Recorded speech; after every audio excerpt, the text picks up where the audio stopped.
আজকে আপনাদের খুব সহজেই রসমালাই তৈরি করে দেখাবো। চলুন রেসিপিটি শুরু করা যাক।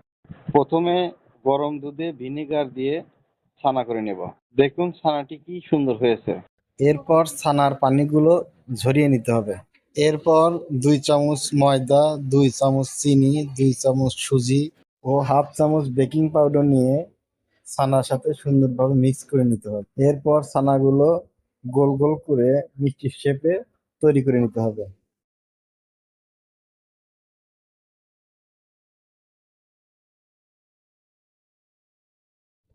এখন একটি পাত্রে 2 কাপ চিনি, 4 কাপ পানি ও 2টি এলাচ দিতে হবে।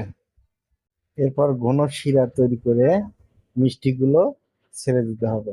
10 থেকে 15 মিনিট জাল করে নিলেই মিষ্টি তৈরি। এখন 2 কেজি দুধে একটি এলাচ দিয়ে জাল করে ঘন করে নিতে হবে।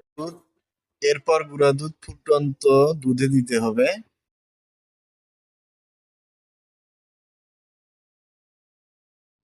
দুধটা ঘন আসলে 4 চা চামচ চিনি দিয়ে দিতে হবে।